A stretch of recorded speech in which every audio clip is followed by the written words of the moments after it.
the 30-year quarrel over a postbox in Edinburgh. In the spring of 1953, as Britain prepared for the coronation of Queen Elizabeth II, the post office began a program of installing new red pillar boxes in key urban locations. Most were routine upgrades replacing older boxes, expanding service coverage, but in Edinburgh's leafy Cannon Mills district, one particular installation sparked a quarrel that would last 3 decades. The trouble began not with the box itself, but with the small royal cipher painted in gold on its front. EIIR, for Elizabeth II Regina. In most of the UK, this was unremarkable, but in Scotland, some citizens objected to the numeral II, pointing out that Elizabeth I had never ruled over Scotland. The country's monarchs before the 1707 Union had their own separate numbering. For certain Scottish nationalists and history-minded locals, this cipher was not just incorrect, it was an insult. They argued that in Scotland, the Queen should be styled simply Elizabeth, without the II, or with a different number reflecting Scottish monarchic history. On the day the Cannon Mills postbox was unveiled, a small group of protesters gathered. One man, a retired schoolteacher, was quoted in the Scotsman newspaper. "This is not England, and we will not have our history misnumbered." The protest might have been a one-day affair, but overnight someone defaced the royal cipher with black paint. Within a week, the entire panel containing the insignia had been pried off and stolen. The post office replaced it. It disappeared again. By the end of the summer, the Cannon Mills postbox had acquired a reputation as a political statement in cast iron. The more the post office insisted on maintaining the EIIR cipher, the more determined the vandals became to remove it. Locals began to joke that it was the only postbox in Britain with rotating jewelry. The authorities, perhaps hoping the fuss would die down, kept reinstalling the emblem. But it didn't die down, it escalated. In October 1953, a homemade explosive charge damaged the box so badly it had to be replaced. The replacement also bore the EIIR cipher, and within a month, it too had been attacked. Rather than abandoning the location, the post office dug in its heels. Officials argued that the royal cipher was a standard design across the UK, and that making an exception for one district in Edinburgh would set a dangerous precedent. Each replacement box was manufactured with the same emblem, each was attacked, and each was replaced again. Meanwhile, local opinion was divided. Some residents found the whole affair ridiculous, a waste of public funds over a matter of numbering. Others saw it as a matter of principle. Letters to the editor debated the finer points of Scottish regnal numbering, sometimes with more passion than accuracy. The dispute drew in politicians as well. Members of the Scottish National Party seized the opportunity to criticize what they saw as the cultural insensitivity of London's bureaucracy. Unionist MPs, in turn, mocked the controversy as petty symbolism that distracted from real issues. By the mid-1960s, the Cannon Mills postbox had been replaced 6 times. The post office quietly experimented with a plain box, no cipher at all, but after a few weeks, someone stenciled EIIR onto it in mock gold paint, sparking fresh argument over whether it was official or satirical. It might have fizzled out in mutual fatigue, except that in the 1970s, a new generation of activists revived the campaign, framing the box not just as a numbering issue, but as a broader symbol of Scotland's lack of autonomy. This gave the quarrel fresh political energy, just as the UK was beginning to debate devolution. And then, in 1981, a small but decisive administrative change finally forced the post office to reconsider its position. But what obscure policy shift could bring an end to 30 years of swapping out a single, stubborn postbox?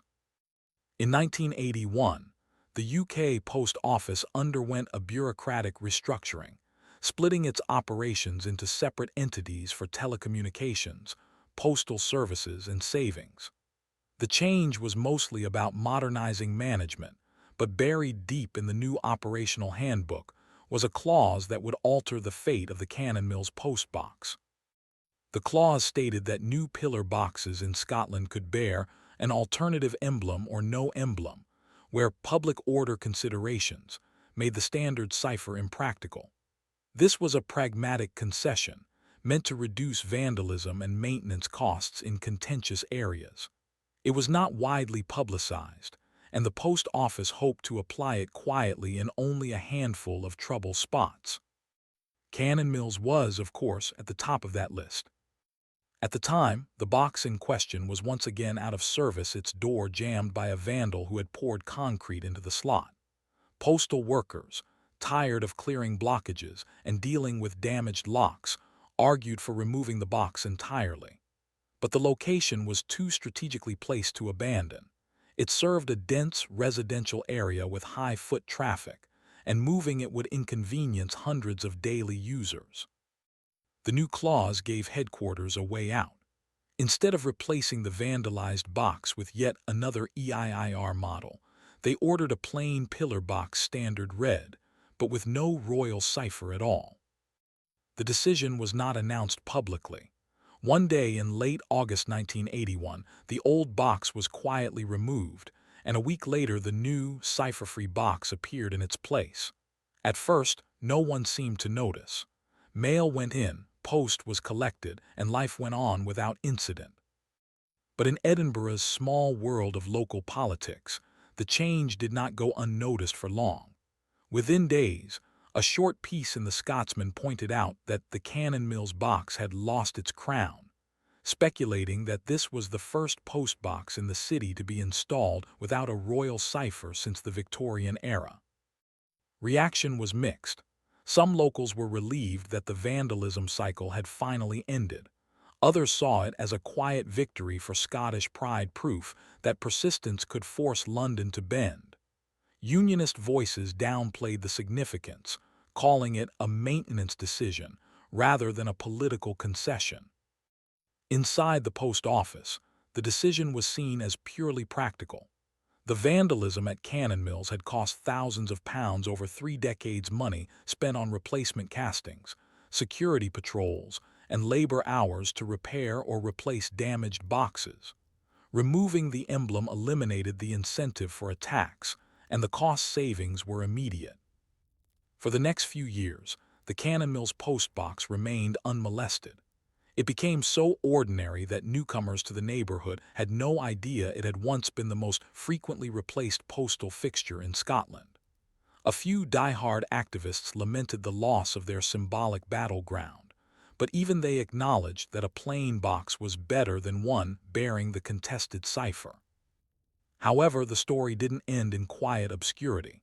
In 1986, a local history society, researching Edinburgh's street furniture for an exhibition, included a panel on the cipher wars of Cannon Mills. The display featured photographs of the box in its various incarnations, paint splattered, scorched, or missing its front panel, entirely alongside clippings from decades of newspaper coverage. The exhibition revived interest in the saga, and for a brief moment, the Cannon Mills box became a minor tourist curiosity. Visitors posed for photos with it, chuckling at the idea that a piece of street hardware could inspire 30 years of dispute. Still, the compromise held. The box remained cipher-free, and vandalism remained at zero. The post office even adopted the plain box approach in a few other Scottish locations where emblems had become political flashpoints. By the early 1990s, the Cannon Mills quarrel had effectively ended, not because one side had won outright, but because both sides had stopped caring enough to restart the fight. And yet, in 2002, during the Golden Jubilee celebrations for Queen Elizabeth II, an unexpected proposal emerged that threatened to reignite the whole argument. But why would anyone even consider putting the EIIR back after 20 years of peace? By 2002, most people in Cannon Mills no longer gave the plain red postbox a second thought. It was simply there, swallowing letters as it always had.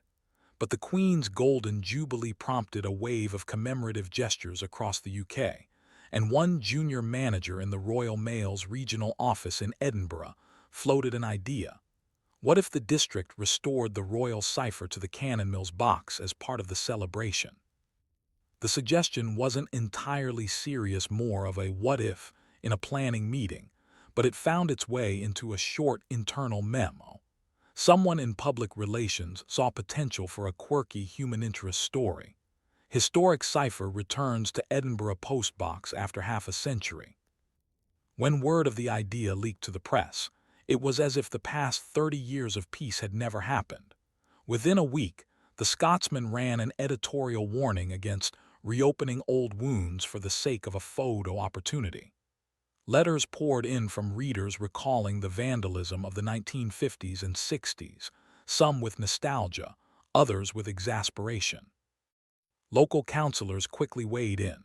The SNP representative called the proposal a needless provocation, while a unionist councillor dismissed the entire debate as a storm in a letterbox. Residents' meetings were held, ostensibly to discuss Jubilee Street decorations, but inevitably they veered into arguments about the postbox. Inside Royal Mail headquarters, the mood shifted from light-hearted curiosity to damage control. Senior officials, remembering the vandalism costs from decades earlier, quietly shelved the idea. An internal note dated May 2002 tersely concluded, Cannon Mills box to remain without cipher. No commemorative alterations planned. End of matter. The decision didn't make headlines, just a small notice buried in the local news section, but it effectively closed the door on the possibility of ever reinstating the EIIR emblem there. The Golden Jubilee passed without incident. Cannon Mills held its own street fair with bunting and music, but the postbox stayed plain. In a small act of cheek, someone knitted a red and gold crown tea cozy and slipped it over the top of the box during the celebrations. It was gone by morning. Over the following years, the box became a minor piece of urban folklore. Tour guides on certain Edinburgh history walks pointed it out as the most argued-over postbox in Scotland. A few history books on British postal heritage included a paragraph about the cipher wars, often illustrated with a grainy black and white photo of the 1953 box with its gold EIIR. The plain box compromise endured, even after Queen Elizabeth II's death in 2022. When King Charles II's cipher was introduced on new postboxes, Royal Mail made no move to alter the Cannon Mills fixture. By then, it had become more than just a box. It was a quiet monument to the way stubborn disputes sometimes end. Not with a grand settlement, but with both sides simply leaving the argument behind. Today, if you walk past the Cannon Mills postbox, you'll see nothing remarkable, just a cylinder of red paint with a narrow slot, standing where it's always stood. But to those who know the story, it's a reminder that even the smallest symbols can carry decades of meaning, and that sometimes the only real solution is to stop giving people something to fight over. The 90-year quest to decide the official shade of British racing green. If you were to ask a casual motorsport fan what British racing green looks like, they'd probably imagine a deep, glossy forest green.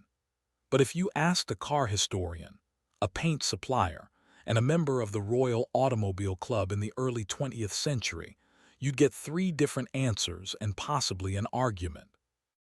The trouble started in 1903, when Britain was chosen to host the Gordon Bennett Cup, an early international motor race.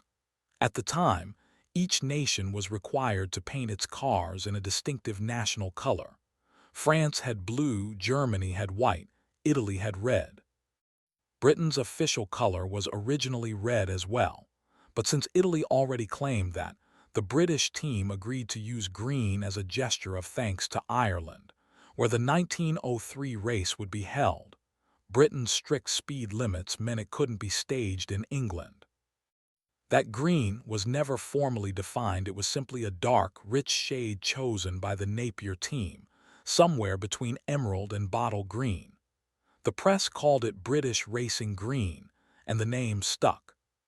For the next 2 decades, racing teams used variations of dark green paint, but without any official standard. Each manufacturer, Bentley, Aston Martin, Laganda, picked a shade that suited their taste and materials. Paint chemistry was still developing, and pigments were often mixed by hand, meaning that two cars painted the same could look quite different under sunlight. In 1929, the Royal Automobile Club (RAC) first suggested formalizing the color. The idea was simple: create an official British racing green swatch so that all teams could match it exactly, ensuring a consistent national identity at international events. But when the RAC convened a color subcommittee, they ran into a fundamental problem. No one agreed on what the real green was. Bentley representatives insisted on a nearly black, almost olive green, citing the deep tone used on their Le Mans winners. Aston Martin's delegate pushed for a lighter, glossier green, arguing it looked better in photographs.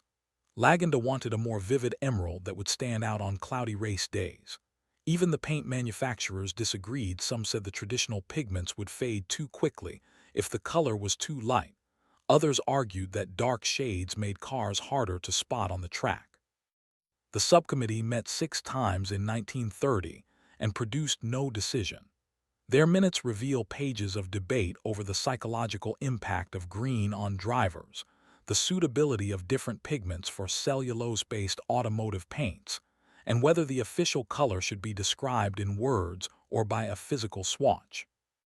Then came the Second World War, which put racing and the color debate on hold. But after the war, when British teams returned to international competition, the problem reappeared. Jaguar favored a lighter, metallic-infused green for its new racing cars, while BRM, British Racing Motors, stuck with an ultra-dark shade. Spectators at events like Le Mans and the Mille Miglia often couldn't tell at a glance that two cars from the same country were supposed to share a national color. In 1954, the RAC tried again, this time consulting the British Standards Institution (BSI). BSI's approach was scientific. They created paint samples based on the most commonly used post-war shades and tested them for durability and gloss retention. Unfortunately, this only deepened the disagreement. The darkest sample scored best in weather resistance, but some teams refused to adopt it, saying it looked black from a distance. The lightest sample popped in photographs, but faded in just a few seasons. To complicate matters, television was beginning to broadcast races, and early color cameras struggled with dark greens, making them appear muddy. Broadcasters lobbied for a brighter shade that would read better on screen. Teams countered that tradition mattered more than TV optics. By the 1960s, there were 3 unofficial British racing greens in regular use, each defended by its own set of loyalists. The RAC still hadn't issued an official specification, and manufacturers still mixed their own paints. And then came the 1970s and a new wave of sponsorship money, which would push the color debate into a whole new phase, one that tested whether the very concept of a national racing color still made sense. But how could corporate logos and cigarette branding possibly derail a color standardization effort that was already 70 years old? By the late 1960s and early 1970s, the face of motorsport was changing. For decades, cars had carried their national racing colors: Ferrari's Italian red, Porsche's German silver, British teams' greens, not as decorative tradition, but as a requirement. But then came a seismic rule change in Formula One in 1968.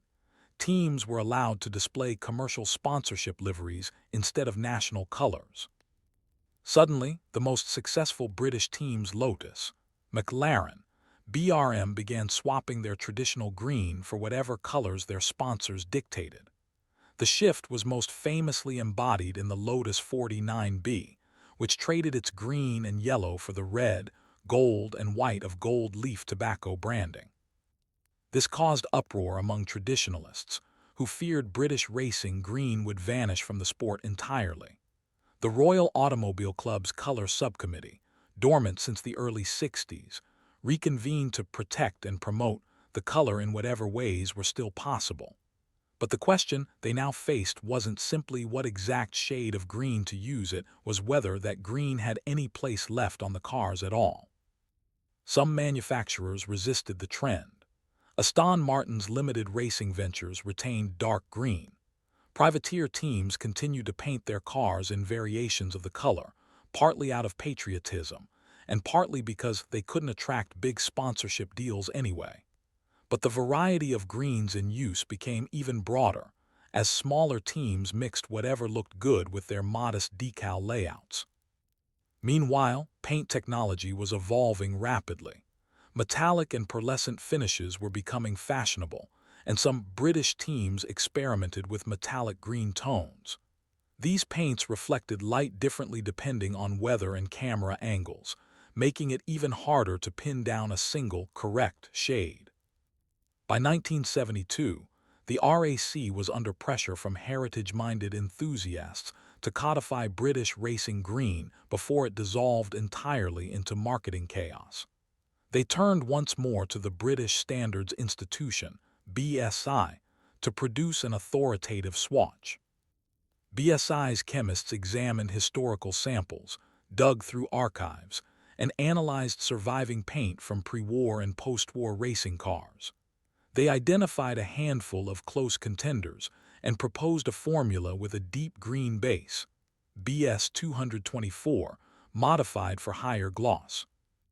When the proposed standard was shown to active racing teams, reactions ranged from polite disinterest to outright dismissal. One Formula One team principal reportedly quipped, "Lovely color, won't match the Marlboro logo." The commercial reality was brutal. Tobacco companies, breweries, and technology sponsors were spending millions to have their colors dominate the cars. A deep green might still work for the occasional bonnet stripe or helmet, but the days of an all-green British racing car were effectively over. Faced with this, the RAC pivoted its goal. Instead of mandating the shade in professional racing, they aimed to preserve it in historic and club-level motorsport.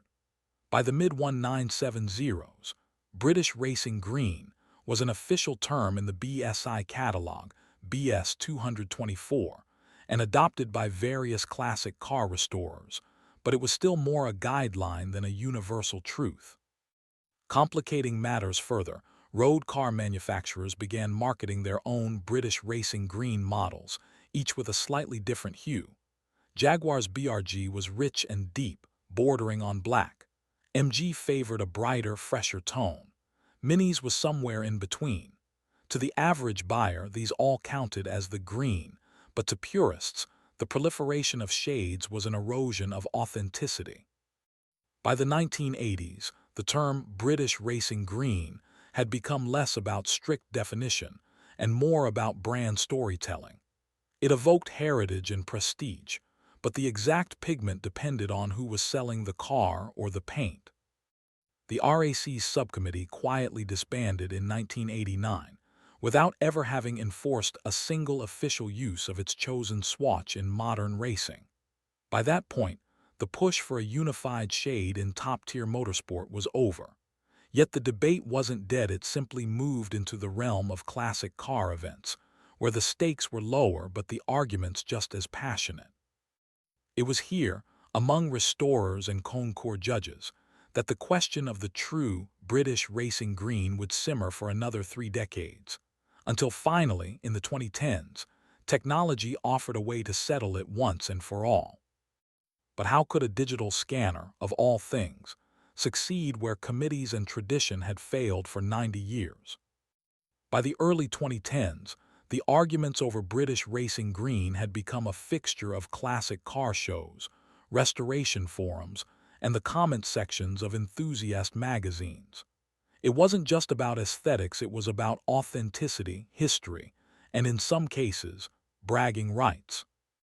A restorer bringing a 1930s Bentley to a concours event might insist his chosen dark olive was the one used at Le Mans, while another would swear by a lighter tone he claimed was factory correct for the same model.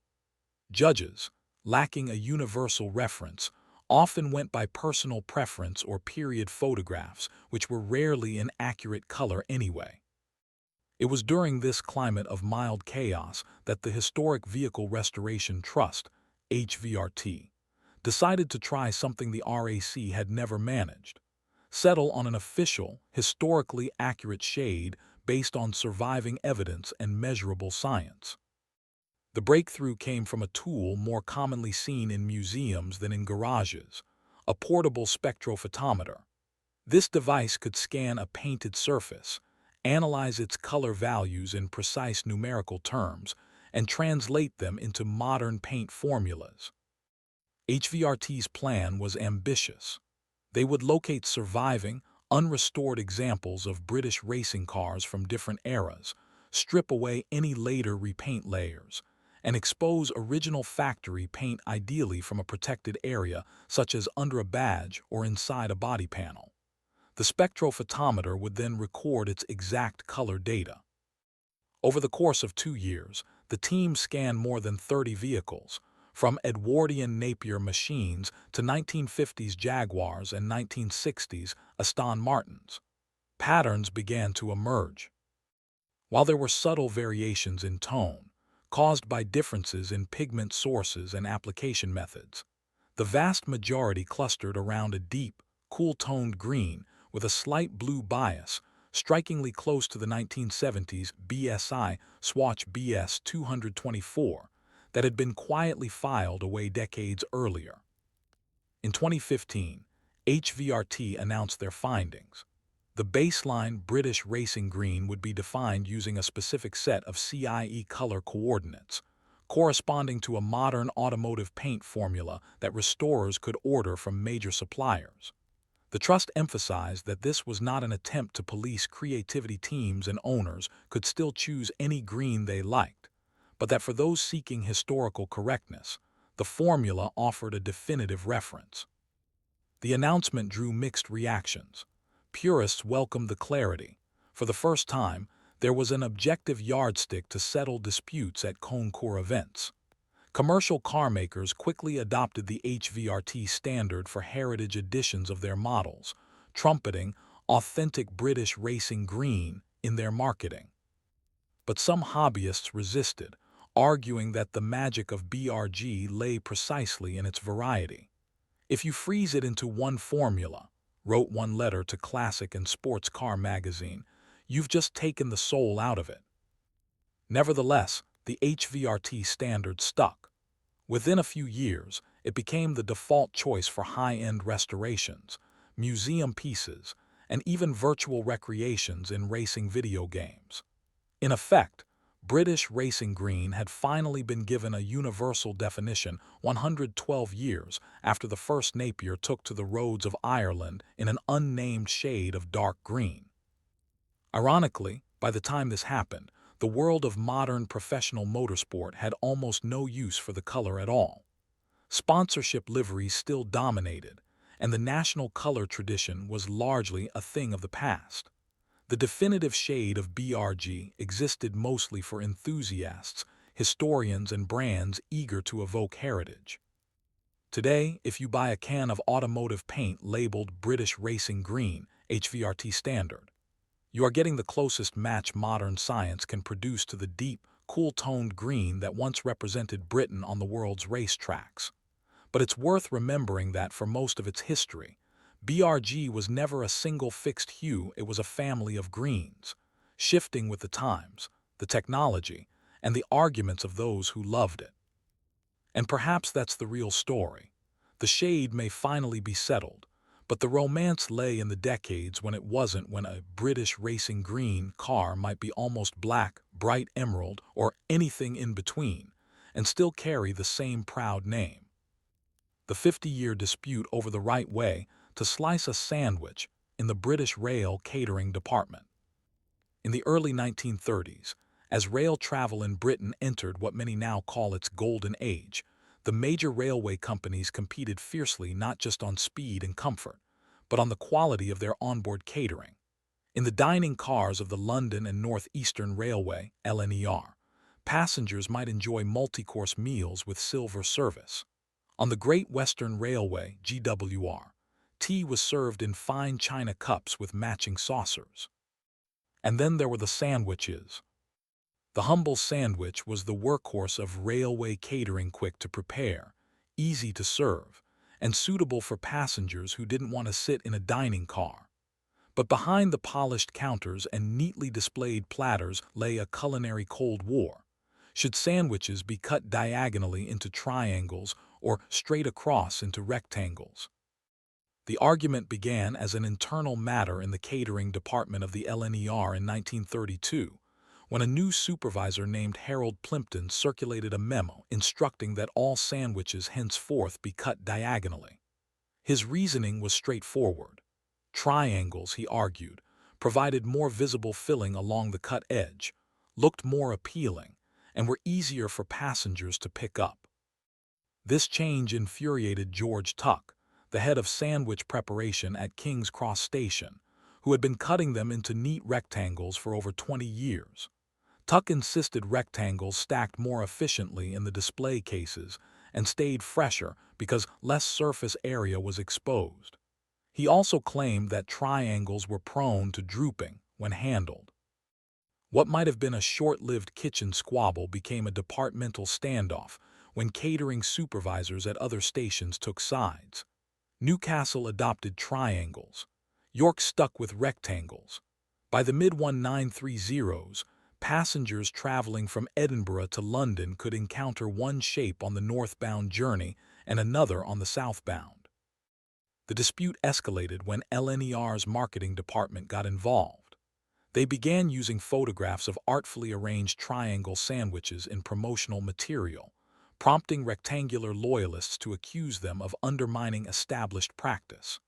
Catering bulletins were filled with thinly veiled digs, one issue praising the modern, elegant presentation of triangles, another warning of needless waste from non-rectangular cuts. By 1939, the matter had reached the executive level. Minutes from a board meeting that year record the chairman's wry observation. "Gentlemen, it appears we are running two railways, one for the triangles, one for the rectangles." The outbreak of the Second World War temporarily halted the argument.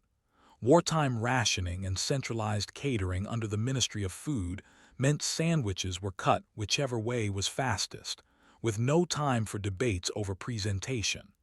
Bread was often coarse, fillings thin, and the luxury of a perfect shape was low on the list of priorities. But when peacetime returned, so did the argument louder than ever. In 1948, when Britain's railways were nationalized into British Railways, the catering divisions of the former companies were merged. This meant triangle cutters and rectangle cutters were now part of the same organization, and neither side intended to give ground. The new British Rail Catering Committee received so many contradictory memos on the issue that they put it on the agenda for their 1950 annual meeting. The committee decided, with bureaucratic precision, to study passenger preference. And that's how, in the summer of 1951, British Rail began one of the strangest surveys in its history. A 6-month experiment in which different routes alternated between triangle and rectangle sandwiches, with stewards discreetly noting which shape sold more. The results, when they came in, only deepened the divide. Rectangles outsold triangles on commuter-heavy routes, where passengers seemed to prefer the compact, stackable form. Triangles fared better on leisure routes, especially in first class, where passengers valued the appearance of abundance. No clear winner emerged. The catering committee, perhaps wisely, declared that both shapes were acceptable, leaving the decision to individual depots. This ensured the dispute would simmer on for decades. By the 1960s, the Sandwich War had become a quiet but enduring part of British rail culture, fueled by tradition, stubbornness, and the occasional jab in the catering staff newsletter. But in the 1970s, a new factor entered the field: the prepackaged, plastic-wrapped railway sandwich. And that would reignite the fight in a way no one in the 1930s could have imagined. By the early 1970s, British Rail was under pressure to modernize. Catering departments faced rising labor costs, fluctuating food quality, and mounting criticism from passengers about stale or inconsistent offerings. The solution proposed by the new management was radical for the time: centralized production of prepackaged sandwiches. Instead of being freshly assembled at station kitchens, sandwiches would be made in regional catering hubs, sealed in clear plastic, and shipped out to trains and station kiosks. The goal was efficiency, consistency, and longer shelf life. But this shift also forced the long-simmering triangle versus rectangle argument into a new arena now. It wasn't just about tradition, but about packaging design. The packaging suppliers, most notably a Midlands-based plastics manufacturer, strongly favored the diagonal cut.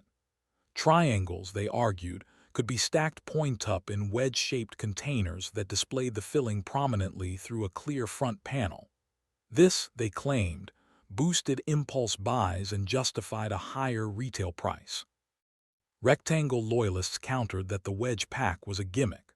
Rectangles, they insisted, fit more efficiently into flat rectangular trays, could be double-stacked without crushing, and were easier to eat without drips or spillage.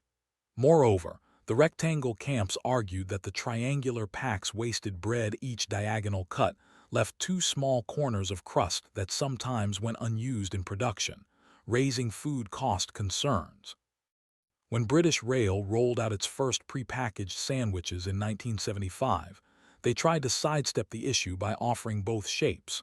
Leisure routes got wedge-packed triangles, commuter routes got flat-packed rectangles. But the difference was obvious on the shelves, and passengers began to perceive the triangle packs as premium and the rectangles as basic, even if the fillings were identical. This perception infuriated the rectangle camp, particularly at busy urban stations where staff felt they were being saddled with the cheap-looking product. Triangle advocates leaned into the premium image, pushing for all sandwiches to switch to wedge packs and diagonal cuts. The marketing department made things worse by issuing glossy posters in 1978 featuring nothing but perfect-looking triangles, no rectangle in sight. To rectangle loyalists, this was nothing short of propaganda.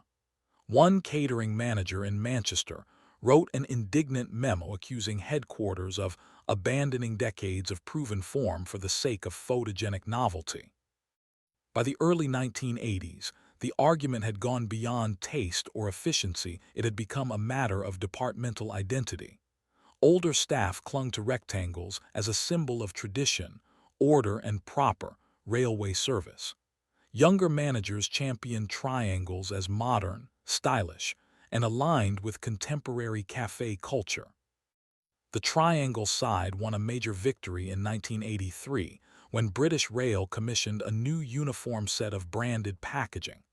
All sandwiches, regardless of route, would now be sold in wedge packs. The decree was couched in corporate language about brand cohesion, but everyone knew what it meant. Rectangles were being phased out. Except they were. At several large catering depots, most notoriously at Glasgow Central and York, staff quietly continued cutting and wrapping rectangular sandwiches. They would insert them into wedge packs sideways, creating the illusion of conformity while keeping their preferred cut. Passengers rarely noticed, but internal audits did. This led to stern letters from headquarters and at least one heated confrontation at a catering managers' conference, remembered years later as the breadboard incident.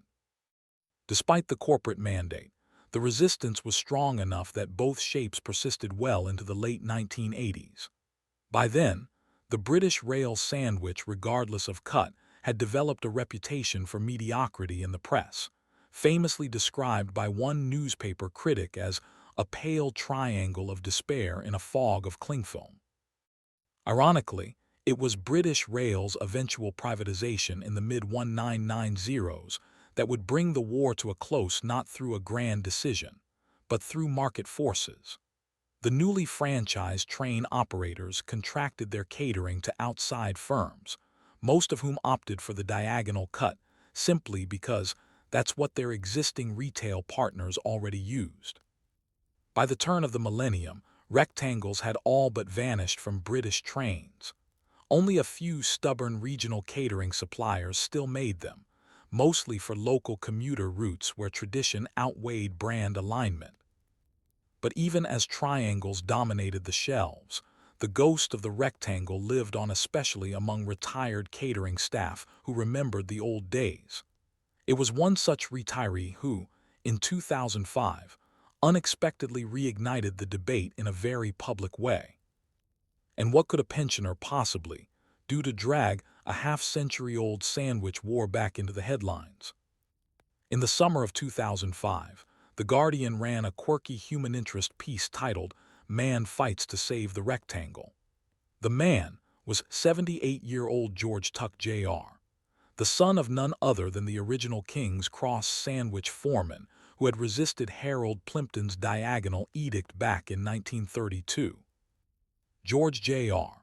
had worked for British Rail Catering from 1944 until his retirement in 1989, most of that time as a catering supervisor.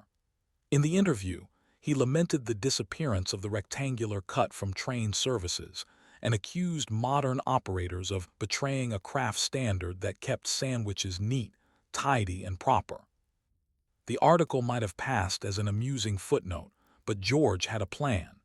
He began sending open letters to rail companies, passenger advocacy groups, and even MPs, calling for a dual-shape policy that would restore rectangles to at least a portion of railway catering. Then he took his campaign public literally. For several weekends that summer, George stood outside York Station with a folding table, offering passers-by a choice between triangle-cut and rectangle-cut sandwiches, both ham and cheese, his control filling. He encouraged them to vote for their favorite cut. Local media loved it. The York Press dubbed it the Great Railway Sandwich Vote. Television crews showed up, filming cheerful passengers biting into free sandwiches and debating ergonomics versus presentation. Some argued triangles felt more indulgent. Others praised rectangles as properly stackable. George collected over 2,000 votes. The final tally: rectangles won barely by 51% to 49%. Armed with this data, he petitioned the Association of Train Operating Companies, ATOC, to consider reinstating rectangles on certain services. The request was politely acknowledged, filed, and quietly ignored. But George's campaign had stirred enough nostalgic chatter that one catering contractor, Railbite Limited, decided to test the idea on the York, Leeds commuter line. For 6 months in 2006, Railbite alternated between triangle and rectangle cuts week by week. The results were inconclusive. Sales barely changed, but the publicity was positive, and the sandwiches even got a small feature in BBC Radio 4's You and Yours program. In 2007, Railbite announced it would keep both shapes permanently on that route, billing it as a nod to heritage.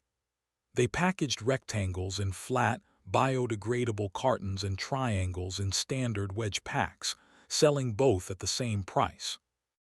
Other operators did not follow suit, but the York, Leeds line kept its dual-shape policy for over a decade, long enough that a generation of regular passengers grew up expecting both options. When Railbite lost the catering contract in 2019, the new operator quietly dropped the rectangles, ending the experiment. By then, George had passed away, aged 92.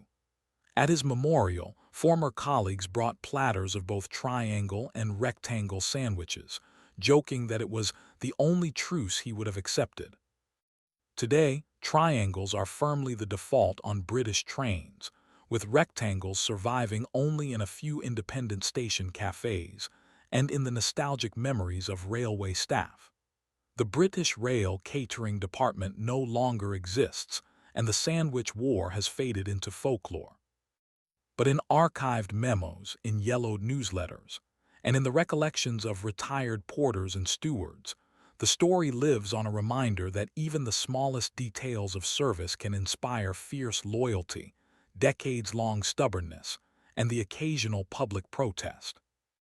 And if you ever find yourself at a buffet table with both shapes available, know that you are holding in your hand not just a snack, but the remnant of a battle fought with bread knives, pride, and more meeting minutes than anyone thought possible. The 40-year debate over the correct number of bumps on a Swiss Toblerone.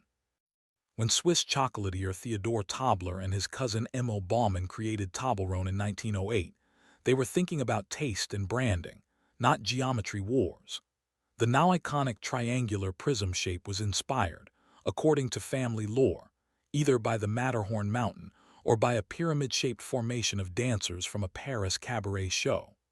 Whichever version you prefer, the distinctive bumpy bar quickly became a symbol of Swiss chocolate-making excellence.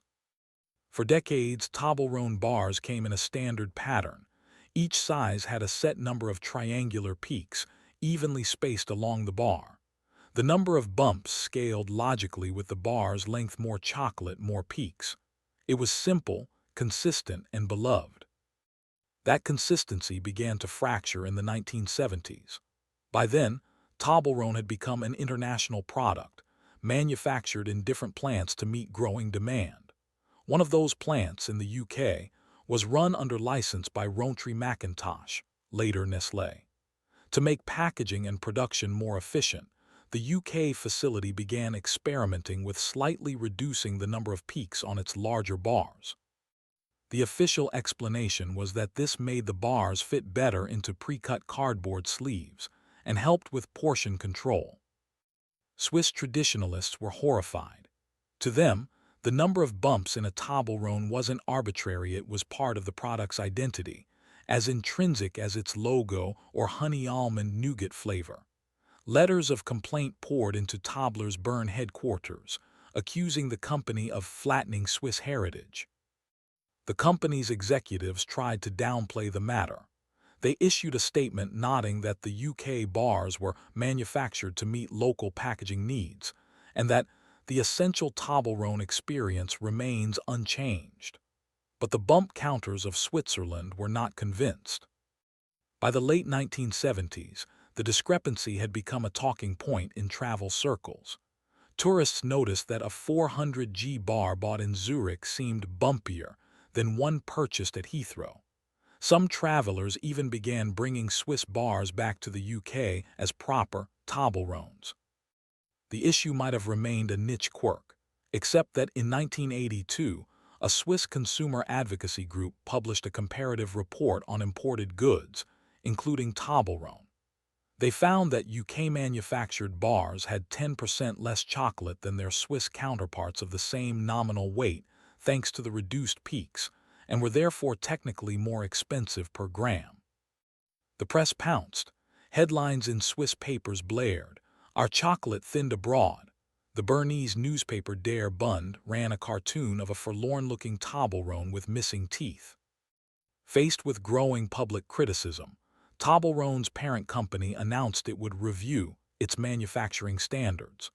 But the review led to an unexpected and long-running standoff between production efficiency advocates and brand purists, a standoff that would stretch across 4 decades and involve engineers, marketers, and even a few politicians. And how did a simple question about the number of chocolate peaks escalate into a 40-year tug-of-war between tradition and efficiency? The 1982 Swiss Consumer Report had done more than embarrass Toblerone, it had triggered an internal reckoning. In late 1983, the company set up what was officially called the Product Geometry Harmonization Committee. Unofficially, factory staff referred to it as Die Gipfeldebatte, the peak debate. The committee brought together engineers, packaging designers, and marketing managers from both the Swiss and UK production facilities. Their task seemed straightforward: agree on a consistent number of peaks per bar size across all markets. It quickly became clear this was anything but simple. The engineers argued from a production standpoint. In the UK, molding equipment and packaging lines had been optimized for slightly fewer peaks, reducing chocolate mass per unit and saving on both ingredients and transport weight. A full retooling to match the Swiss molds would cost millions, disrupt production for months, and most importantly to the accountants eliminate the cost savings that had made the reduced peak design attractive in the first place. The Swiss side countered that consistency was brand integrity. Toblerone's distinctive shape wasn't just decoration, it was a visual promise of quality. Reduce the peaks, and you dilute the identity. They even brought in a consumer psychologist to argue that the rhythmic repetition of peaks contributed to the perceived indulgence of the product. After months of deadlock, the committee reached a compromise in 1985. Swiss-made Toblerones would retain their traditional peak counts. UK-made bars would increase their peak count slightly, but not to the full Swiss number. Packaging would be redesigned, so the difference was less visually obvious. This compromise satisfied almost no one. Swiss purists still saw the UK bars as thinned. UK production managers grumbled about the extra molding complexity, and travelers kept comparing bars from different countries and posting their findings to early consumer watchdog newsletters. The debate simmered for years, occasionally flaring up in the press when price rises or weight reductions were announced. But it exploded again in 2016, when the UK plant, now under Mondelez International, made a decision that would turn the bump war into an international headline. That year, ingredient prices had risen sharply, and the company was under pressure to keep retail prices stable in UK supermarkets. Instead of raising prices or shrinking the packaging, Mondelez altered the geometry. They widened the gaps between peaks on certain UK Toblerone sizes, cutting the number of peaks by nearly half. The visual effect was shocking. Where once each triangular section nestled closely to its neighbor, now there were vast plains of empty chocolate base between towering, lonely peaks. Social media lit up with photos of the new design, alongside captions like "Toblerone on austerity measures" and "the Swiss Alps after climate change."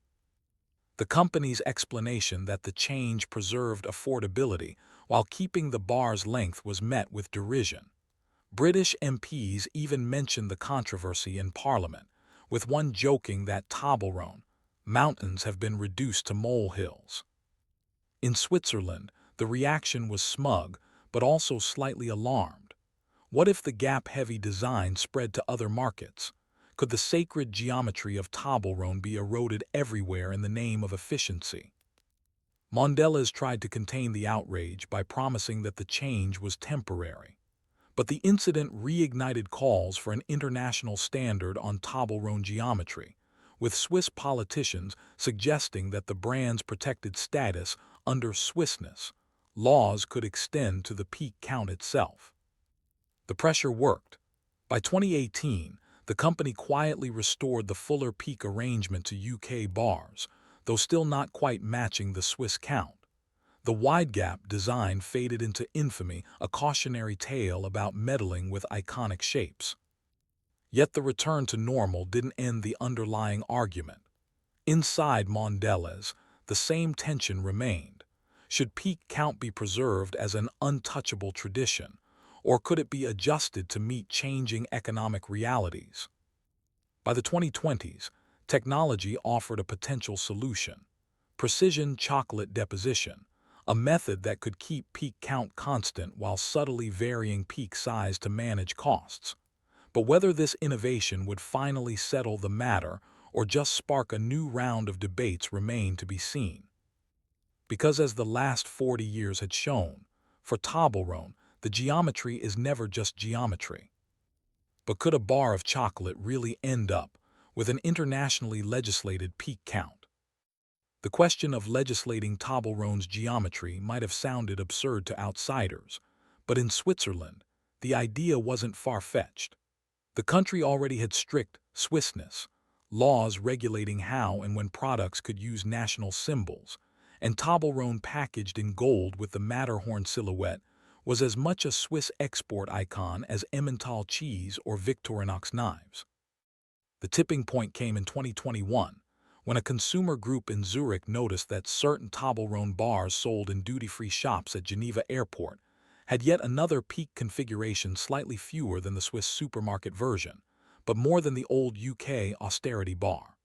Mondelez explained that these were international travel retail variants, optimized for specific packaging dimensions and shelf displays. To the Swiss press, however, this sounded like more geometry tampering.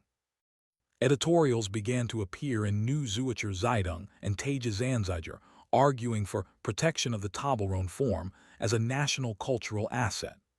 The Swiss Federal Office for Agriculture, responsible for Swissness certification, received petitions to add peak count per bar size to the list of protected product features.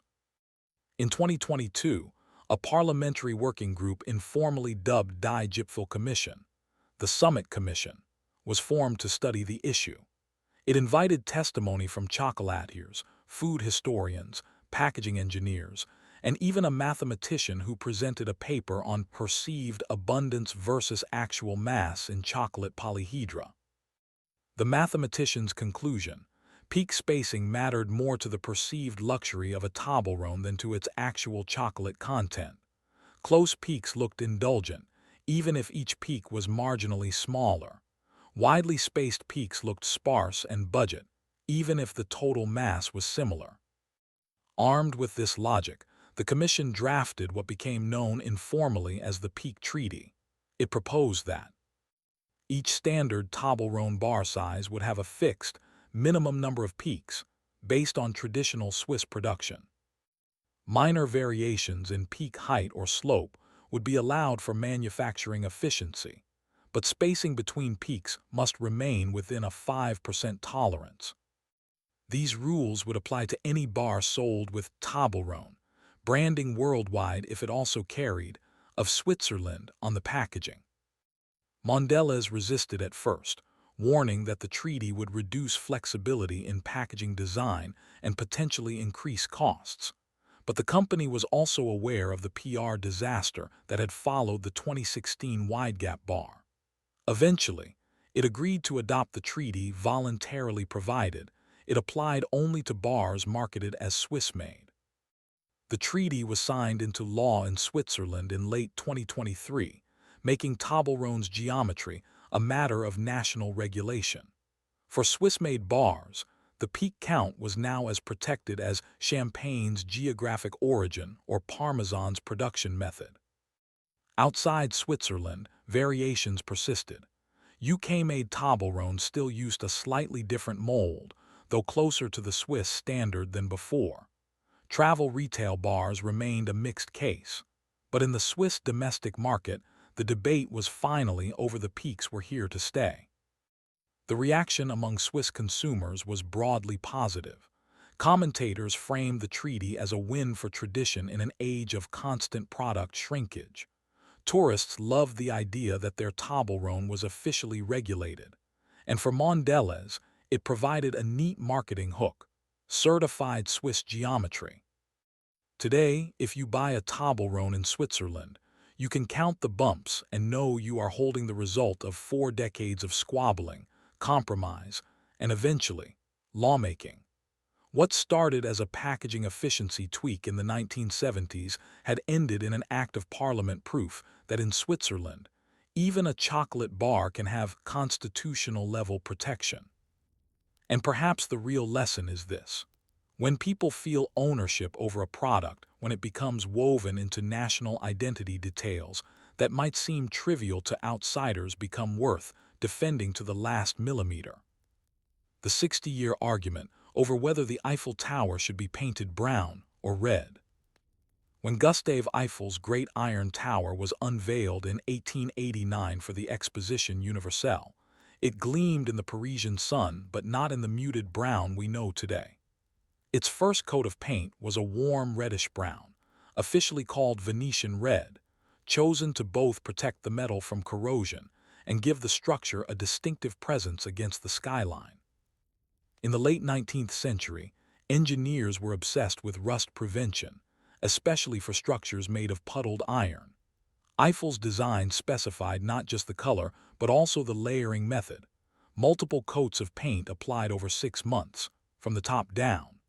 The red tint wasn't purely aesthetic, it reflected contemporary thinking that reddish pigments, often containing iron oxide, offered superior protection for ferrous structures. For the first 2 decades, the Eiffel Tower's reddish hue was periodically refreshed. In photographs from the early 1900s, the color appears darker than at its inauguration, partly due to pollution staining and partly because each repaint slightly altered the mix of pigments. By 1907, maintenance crews had shifted towards a browner, earthier version of the original Venetian red. That gradual change set the stage for the first major dispute in the tower's paint history. In 1912, the city of Paris commissioned a color review ahead of a major repaint. Urban planners argued that the reddish tint clashed with the growing number of cream and gray buildings in central Paris. They proposed a more neutral shade, something brown or bronze, that would blend better with the urban fabric. Eiffel's engineering successors disagreed, warning that altering the pigment composition could affect the tower's corrosion resistance. One engineer even claimed that changing from a red oxide base to a brown pigment would invite decay. The debate reached the city council, which convened a special committee to decide the matter. After several weeks of deliberation, and it's said, a trial painting of one tower leg in each color, the committee compromised on a tone known as ochre brown. It leaned towards brown, but retained enough reddish undertone to satisfy the engineers. This compromise, however, pleased almost no one. Traditionalists mourned the loss of the tower's warm Venetian glow. Modernists called the new brown muddy and uninspired. And so, from that point on, the color question became a recurring controversy, each repaint sparking letters to newspapers, petitions from architects, and arguments between city officials and engineers. The dispute intensified in the 1950s, when tourism to Paris surged, and the Eiffel Tower became the single most photographed structure in France. Photographers complained that the brownish color flattened the tower's form in black and white images, making it appear drab compared to its iconic reputation. Some lobbied for a return to a bolder reddish tone to make the tower pop in color postcards, which were becoming popular with tourists. In 1954, city authorities entertained the idea of a complete repaint in rust red, a shade close to the 1889 original. The plan drew both praise and outrage in the press: praise for honoring Eiffel's vision, outrage for threatening what many now considered the tower's established brown identity. The repaint never happened, blocked partly by budget constraints and partly by fears of alienating Parisians who had grown accustomed to the brown. But the seed had been planted. From then on, every repaint cycle would bring renewed calls to bring back the red. Those calls grew louder in the 1970s, when restoration experts began advocating for historical authenticity in heritage landmarks. The Eiffel Tower, they argued, should reflect its original presentation, not an accidental tradition born of compromise. At the same time, preservationists pointed out that the tower's paint was its first line of defense against corrosion, and constant color changes risked compromising that function. By the late 1970s, the stage was set for a decades-long tug-of-war between the reds and the browns, with each side armed with its own historical evidence, engineering studies, and public relations campaigns. And then, in the 1980s, a new player entered the fight armed with science, color theory, and a plan to split the difference in the most Parisian way possible. By the early 1980s, the Eiffel Tower's color debate had been simmering for over half a century. The Reds wanted a return to the Venetian red of 1889, citing Gustave Eiffel's original specifications and photographs from the Exposition Universelle. The Browns defended the ochre-brown family of shades introduced in 1912, which had, over time, become the default image of the tower in postcards and films.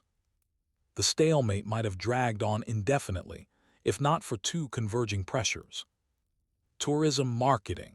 The Ministry of Culture wanted the tower to photograph better in color, especially for the booming Japanese and American travel markets. Corrosion control. Engineers argued the tower needed a full repaint every 7–10 years, and the current pigment formulation was due for review. In 1985, a color study group composed of heritage architects, corrosion engineers, and marketing consultants was formed to break the deadlock. The group's lead architect, Pierre Bidow, proposed something radical: stop thinking of the tower as a single color. Bidow's research showed that the tower's vast height created natural perspective and lighting differences. A single flat tone looked dull against the sky at the top and overly heavy near the base.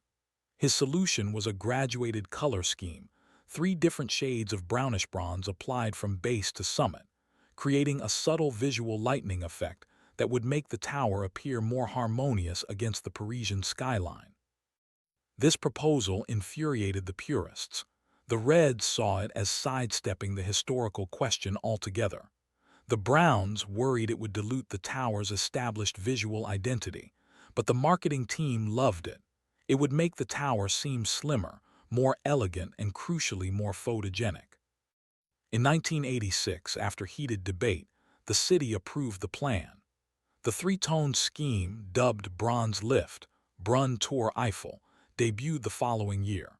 It wasn't Venetian red, but it wasn't flat ochre brown either. It was a custom mix with golden undertones that, depending on the light, could hint at reddish warmth without ever fully committing. The public reaction was cautiously positive. Tourists snapped away, delighted at how the tower seemed to glow in late afternoon sun. Heritage campaigners grumbled, but admitted the scheme was technically impressive. Engineers reported that the new formulation performed well against rust, and the pigment's slight metallic sheen even helped reduce heat absorption on hot summer days. For a while, the color question seemed settled, not because one side had won, but because the compromise had shifted the battlefield. Now the argument was about which shade of bronze should be used for each of the 3 bands. In the 1990s, minor adjustments to the formula, barely noticeable to the casual observer, were debated as fiercely as the original Red vs. Brown divide. Meanwhile, the Reds never gave up. In 1999, a group of architectural historians petitioned the city to repaint the tower in full Venetian red for the millennium, framing it as a return to the dawn of modernity. The request was politely declined, with officials citing the success of the current scheme and the public attachment to the bronze lift. The tower underwent full repaints in 2002 and 2010, each time renewing the 3-tone bronze. And yet, by the mid-2010s, a new cultural shift was brewing. Heritage tourism was booming, and cities around the world were embracing more authentic restorations of landmark buildings. The Reds saw their chance. In 2018, an internal technical report leaked to Le Monde, revealing that paint samples taken during maintenance had uncovered traces of the original 1889 Venetian red beneath later layers still vivid after more than a century. The Reds seized on this as proof that the color was durable and worth reinstating. The leak reignited the old war, this time with social media amplifying every opinion. Tour Rouge trended on French Twitter, with users posting mock-ups of a bright red Eiffel Tower. Opponents argued it would clash horribly with the Seine's muted grays and the Haussmannian cream facades. By 2019, the City Council was openly debating whether the 2024 repaint time to coincide with the Paris Olympics should be the first full red in over 100 years. Engineers warned of logistical risks. Marketers worried about alienating the brand of the tower as it appeared in millions of souvenirs. Heritage groups split into 2 camps, one insisting on authenticity, the other defending the compromise bronze. And then came the final twist. The Olympics organizing committee quietly hinted they would prefer a red tower for the Games, a bold visual statement for the opening ceremony, and a nod to 1889. The year Paris first stunned the world with a modern icon. The city faced its most consequential color decision since 1912. Would they actually do it? When Paris won the bid to host the 2024 Summer Olympics, the Eiffel Tower was immediately envisioned as the centerpiece of the opening spectacle. In planning documents, it was described as the beacon of the Games, with lighting, projection mapping, and aerial drone displays radiating out from its form. But the Games also offered an irresistible symbolic opportunity for the Reds. They argued that repainting the tower in its 1889 Venetian red would make it a living tribute to Paris's golden age of innovation and design, tying the 19th century Exposition Universelle to the 21st century Olympics. By late 2019, the Paris City Council's Heritage Subcommittee had begun formal deliberations on the matter. They heard presentations from heritage historians, who showcased restored archival photos and argued that the tower's original red was more vibrant than most people realized. Structural engineers, who explained that switching pigment systems wouldn't compromise corrosion resistance, but would require meticulous surface preparation to ensure adhesion over the existing bronze. Marketing consultants, who produced mock-ups showing how a red Eiffel Tower would dominate Olympic broadcasts. Opinion was sharply divided. A poll by Le Parisien found that 54% of Parisians favored keeping the current bronze, while 42% supported a red return, and 4% were undecided. Support for red was highest among younger Parisians, and in the tourism industry, opposition was strongest among residents who saw the bronze as part of the city's visual harmony. The debate dragged into 2020 and then COVID-19 hit. Maintenance schedules were thrown into chaos, the Games were postponed by a year, and budget lines tightened. The planned full repaint, which had already been delayed, now faced logistical headaches. During this lull, the Browns regained ground. They argued that amid pandemic recovery, stability mattered more than spectacle, and that the three-tone bronze scheme remained a global visual signature. Engineers privately admitted that switching to red in time for the Olympics would be possible but risky. Any paint failure during the Games would be a global embarrassment. In early 2021, the city announced a compromise that was pure Parisian diplomacy. The tower would not be fully repainted in Venetian red. Instead, the bronze scheme would be adjusted to a warmer, more coppery tone at the uppermost third, so that under Olympic lighting the tower would appear redder from certain angles and at night. Special LED lighting would be programmed to wash the tower in Venetian red during key Olympic events, giving the effect of a full red without changing the underlying paint. This decision infuriated the hardcore Reds, who called it optical fakery. The Browns claimed victory, noting the structural color would remain bronze, but in practice, the compromise worked. When the Olympics opened in July 2024, the Eiffel Tower appeared to blaze in crimson during the ceremony, its peaks glowing like embers against the Paris sky. Drone shots broadcast worldwide made it look as if the city had indeed repainted its icon in red. In daylight, the warm-topped bronze preserved its familiar look for residents and traditionalists.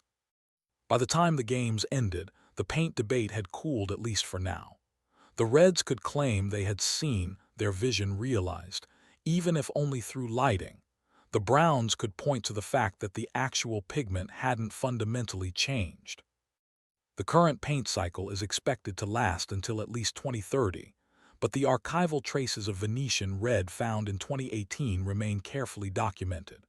When the next major repaint looms, the argument will almost certainly return.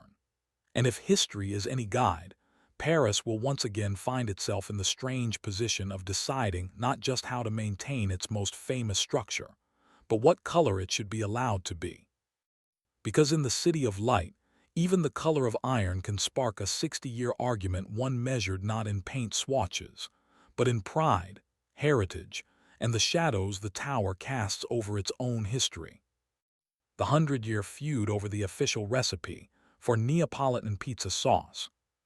In the late 19th century, Naples was a bustling port city with a vibrant street food culture.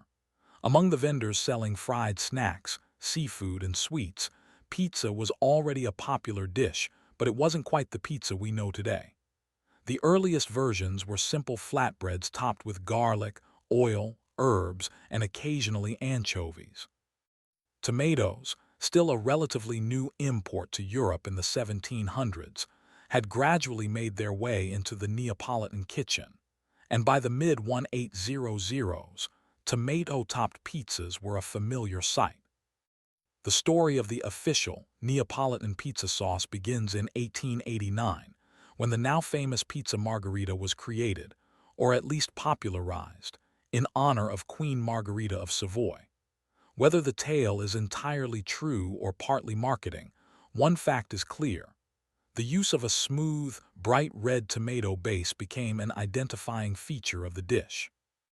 By the early 1900s, however, a quiet disagreement was already brewing among Neapolitan pizzaioli, pizza makers. Should the sauce be cooked before baking or applied raw?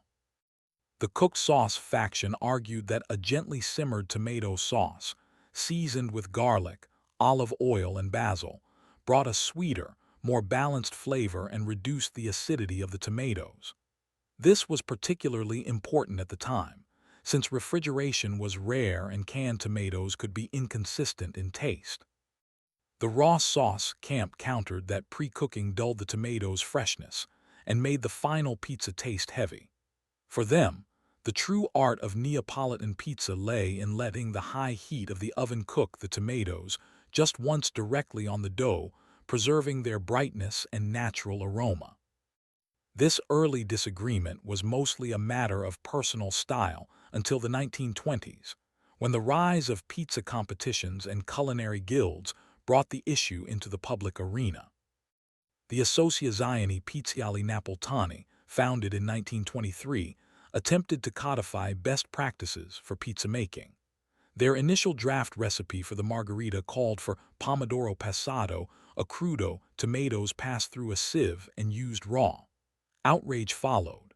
Several well-known pizzaioli refused to sign the guidelines, arguing that their grandfathers had always cooked the sauce. The dispute became even more pointed during the economic depression of the 1930s, when the cost of fresh basil and quality olive oil rose sharply. Cooked sauce, which could mask the flavor of cheaper tomatoes, became more common in working-class districts. Raw sauce remained the pride of high-end pizzerias catering to the city's middle classes. Then came the Second World War. Allied bombing damaged parts of Naples, and food shortages hit hard. Many pizzerias closed temporarily, while others survived by making whatever variation they could with available ingredients. Canned tomato imports from the United States introduced a different style of sauce, thicker, saltier, and often pre-cooked into the mix. By the 1950s, Naples was rebuilding, and pizza's popularity was spreading far beyond the city. Tourists arriving from Rome, Milan, and abroad encountered both cooked and raw sauce versions, often without realizing there was a controversy at all. But within Naples, the division was entrenched. Whole neighborhoods became identified with one style or the other. The city's oldest pizzerias like Brandy and Dom Michel staunchly defended their chosen method, citing decades of tradition. Cooked sauce loyalists accused the raw sauce purists of being slaves to aesthetics, who didn't understand the practical realities of running a busy kitchen. Raw sauce champions dismissed cooked sauce pizzas as peasant lasagna on bread. The stage was set for the feud to harden into something much bigger than a matter of taste. Because in the 1980s, the battle over Neapolitan pizza sauce would be fought not just in kitchens, but in courtrooms. By the early 1980s, Naples was riding a pizza renaissance. Tourism was booming, television cooking shows were glamorizing regional dishes, and Italian food culture was increasingly seen as a point of national pride. This was also the decade when the European Economic Community, EEC, later the EU, began creating formal systems for protected designations of origin, PDO, to safeguard traditional products. In 1984, a group of prominent pizzaioli and food historians founded the Associazione Veres Pizza Napolitana, AVPN, the true Neapolitan Pizza Association.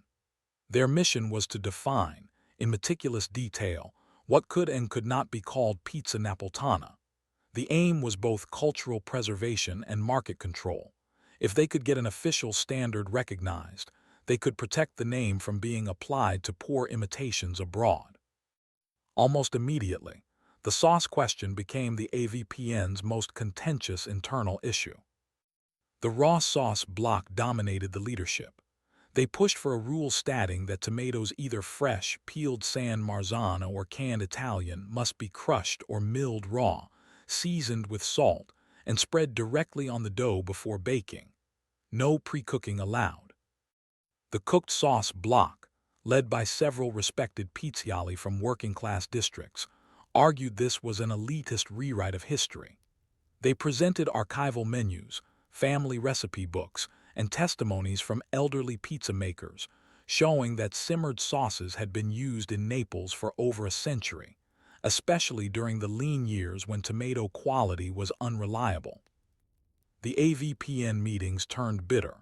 In one infamous 1985 session, a cook sauce advocate brought two pizzas to the table, one with raw sauce, one with cooked, and invited the assembly to conduct a blind taste test. The raw sauce faction refused, claiming this is not a question of taste but of authenticity. When the first draft of the Pizza Napolitana Codex was released in 1986, it declared raw sauce the only acceptable method. Cook sauce members staged a walkout. The press ate up headlines like Neapolitan Pizza Association in Crisis over Tomato, appeared in Corriere della Sera. The feud soon moved beyond Naples. Rome, Florence, and Milan all had their own pizza scenes, often featuring cooked sauces. Some restaurant owners worried that the AVPN standard would undermine their businesses by delegitimizing their pizzas. Others feared that international trademark protection could make them liable for mislabeling if they didn't comply. In 1988, a coalition of cook sauce pizzerias filed a legal challenge in the Naples Civil Court, arguing that the AVPN's definition was too narrow and discriminated against a historically valid style. The case dragged on for years, with expert witnesses brought in to testify about tomato acidity levels, oven heat transfer, and consumer perception. Meanwhile, the AVPN pressed ahead with its application for EU PDO status. They framed the raw sauce method as the only one capable of producing the harmonious balance of flavors unique to Naples, and emphasized its reliance on the high heat of wood-fired ovens. In 1997, the EU granted traditional specialty guaranteed (TSG) status to Pizza Napolitana, but with a twist. The official EU-recognized recipe based heavily on the AVPN Codex specified raw sauce for the margherita and marinara varieties only. It left the door open for other recognized pizzas to use cooked sauces. The compromise satisfied no one completely. The AVPN claimed victory for the raw sauce standard in the most iconic pizzas. Cook sauce loyalists pointed out that their method had been demoted to second-tier legitimacy. From that point on, enforcement became the new battleground. The AVPN, wielding its certification system, began sending inspectors to member pizzerias to ensure compliance. Restaurants caught pre-cooking sauce for certified margaritas risked losing their AVPN status. Some complied reluctantly. Others dropped their certification entirely rather than abandon their style. By the 2000s, the feud had hardened into a cultural fault line. Younger pizzaioli were often pressured to pick a side early in their careers. Culinary schools in Naples taught the raw method as the gold standard, but privately acknowledged the cooked method in historical modules. And then, in 2010, a single restaurant in Naples would ignite the next big flare-up, this time with the help of the internet. In 2010, a small family-run pizzeria in the Spanish Quarter, Pizzeria del Popolo, decided to celebrate its 75th anniversary by doing something deliberately provocative: a public, blind taste test between cooked sauce and raw sauce margaritas. Owner Luigi "Jiggy" Ferraro was a third-generation pizzaiolo. His grandfather had used cooked sauce, his father raw, and Jiggy himself alternated depending on the season. Frustrated by decades of arguments, he wanted to put the matter to the people. He invited food bloggers, local journalists, AVPN members, and everyday customers. 2 pizzas would be served. Pizza A: raw sauce, using crushed fresh San Marzano tomatoes with salt and basil, applied directly to the dough.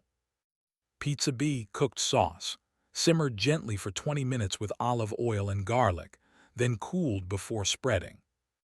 Both pizzas were baked in the same wood-fired oven, side by side, by the same pizzaiolo. The results: in a room of about 60 tasters, the vote was 31 for raw sauce, 29 for cooked. The statistical tie immediately went viral when food bloggers posted the tally online. Soon, Twitter and Facebook were full of pizza debates, with hashtags like Team Crudo and Team Cotto, Team Raw and Team Cooked. The AVPN leadership tried to downplay the event, dismissing it as a publicity stunt with no bearing on authenticity. But the public had tasted blood, figuratively speaking, and more pizzerias began hosting their own informal competitions. Videos of these sauce-offs racked up millions of views on YouTube, with international commenters chiming in. By 2013, even some AVPN-certified pizzerias were quietly offering both versions, sometimes under different names, sometimes as seasonal specials. Purists were horrified, but customer demand was undeniable. The turning point came in 2017, when UNESCO granted Neapolitan pizza-making the status of intangible cultural heritage of humanity. The recognition document praised the diversity of techniques and traditions within Naples' pizza culture, a phrase that cooked sauce advocates seized upon as validation. Under mounting pressure, the AVPN revised its guidelines in 2019. For the first time, they officially acknowledged cooked sauce as a legitimate historical variant of Neapolitan pizza, though the raw method remained the default for certified margaritas and marineras.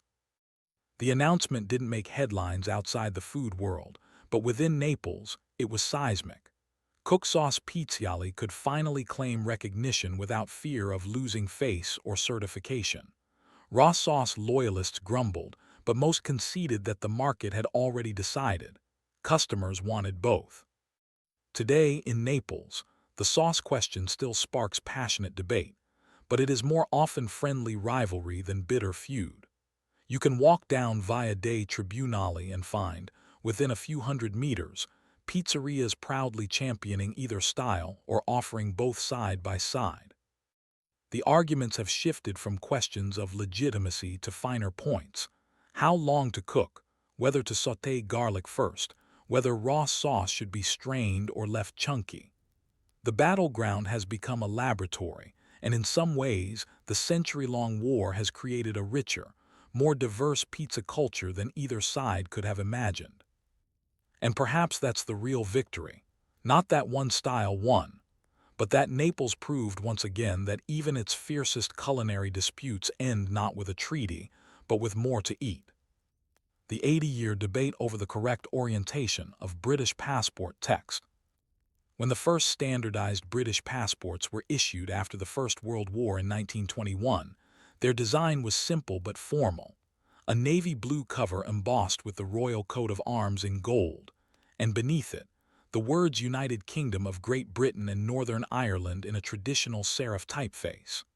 The text was printed upright, so that if you held the passport like a book, the words read from left to right across the front. This book orientation was consistent with most government-issued documents of the time, from naval identification papers to colonial travel permits. The cover's design was a matter of practicality. Printing presses and foil stamping machines were already set up to emboss text in that alignment. For decades, no one questioned the arrangement. Passports were functional tools, not fashion statements. The upright layout remained unchanged through the interwar years, the Second World War, and the post-war Reconstruction period. But by the early 1950s, the rise of international air travel began to change how passports were handled. Border officers, airline staff, and immigration clerks increasingly stored and stacked passports vertically, like a bundle of small notebooks. In this position, the upright text ran sideways along the pile, making it less convenient to identify at a glance. In 1955, a Home Office design review floated the idea of rotating the cover text 90 degrees so that it would run vertically along the spine, what's now called spine orientation in passport design. The argument was that this made the title readable when the passport was stored in a drawer or slotted into a case spine first. The suggestion met immediate resistance from the government printing office, which argued that retooling the embossing machinery would be expensive and that the change was unnecessary.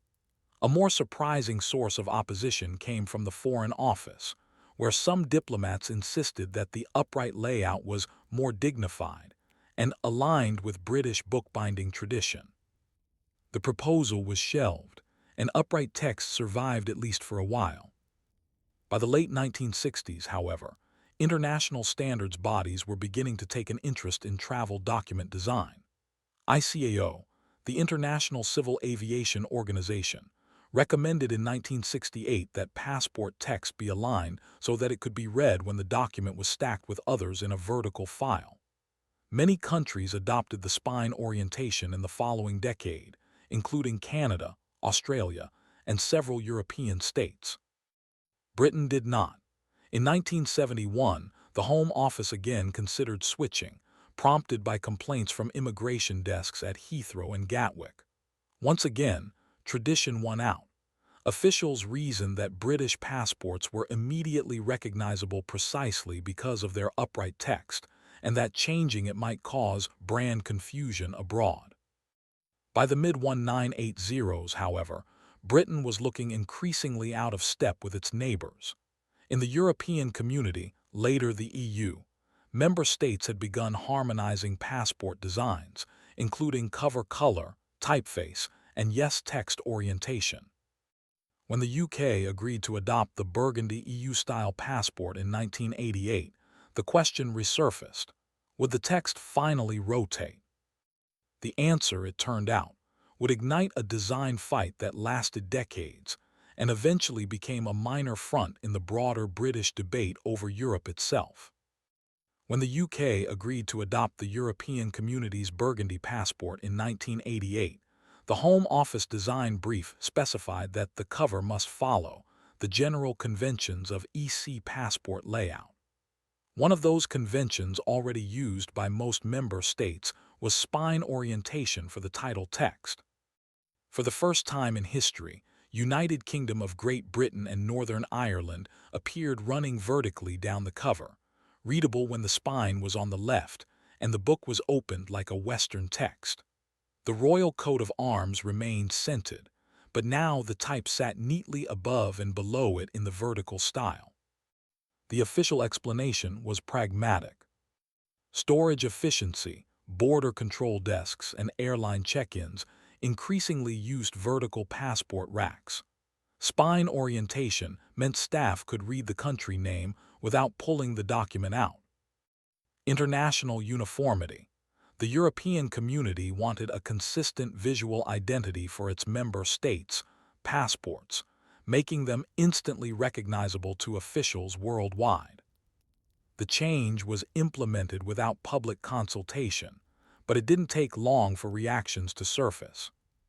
Among the general public, the adjustment barely registered until frequent travelers began to notice the difference when comparing old and new passports.